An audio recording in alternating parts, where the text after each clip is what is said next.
Why doesn't he use Super Saiyan 3 in Dragon Ball Super? And how strong is Vegeta in this form? Now, hold on. If Vegeta can transform into Super Saiyan 3, why didn't he do it against Beerus later on in Super? Well, obviously, that's because this is a retcon. Are you serious right now, bro? What, you thought I'm gonna give you guys an explanation on how Toriyama had always meant for Vegeta to be Super Saiyan 3 and decided not to show us in Super? Like, come on, let's be real here. By now, we all know that Daima has introduced story plots which are 100% retcons, from the origins of the Supreme Kais to Rimus, the biggest dog in the whole multiverse, who pretty much created the entire universes outside the demon realm. There are so many retcons, it deserves its own video. Let me know down below if you guys want that, and smash the like button to show some love. But hey, just cause there is retcons, it doesn't mean it will completely break the story apart. In fact, Toriyama's new backstories and concepts can still seamlessly coexist with Super, where none of these retcons really broke or contradicted what happened later. Like Rimus's existence would even explain why Zeno is so childlike, if Zeno is of course Rimus's son. When it comes back to Vegeta's Super Saiyan 3 transformation and why he didn't use it in Super, well, that can also be explained using some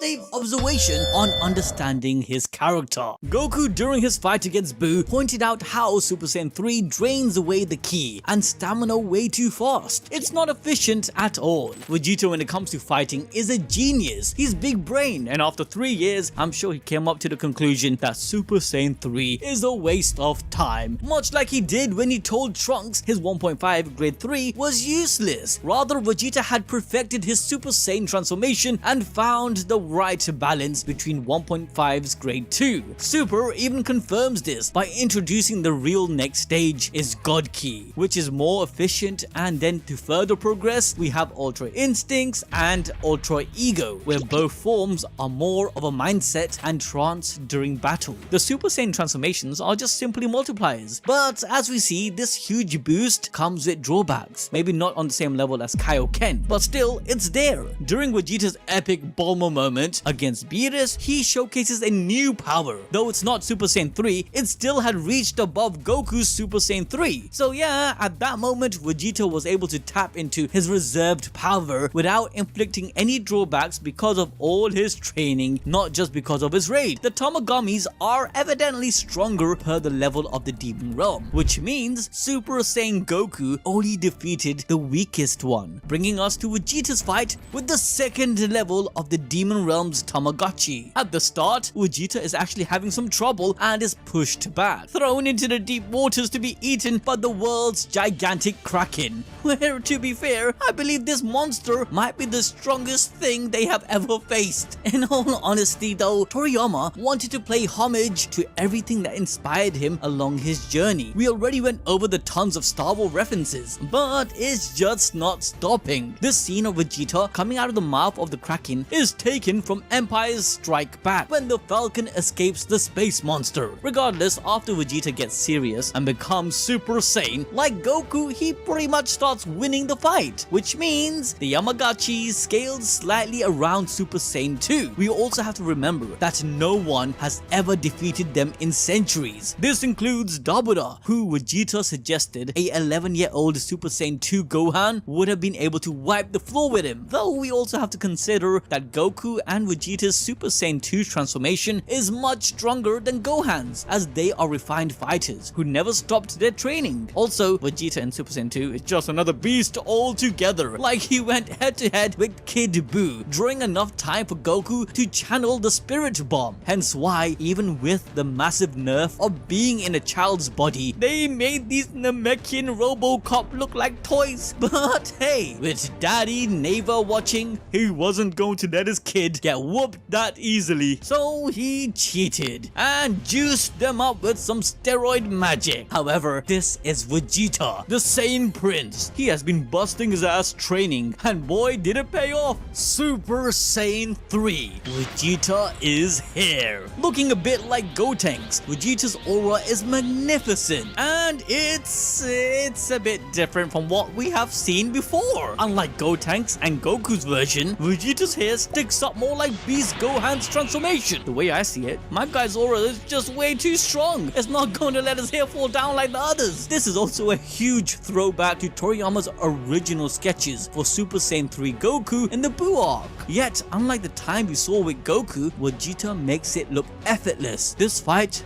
no longer becomes a fair battle. It's so one-sided that Vegeta doesn't even use his hands. Now we know for sure where Vegeta and Gogeta got their signature ego from. Oh, it was pretty obvious. But we're talking no power pole, no hands, just toes. When Vegeta does decide to use his hands, he limits it to his fingers.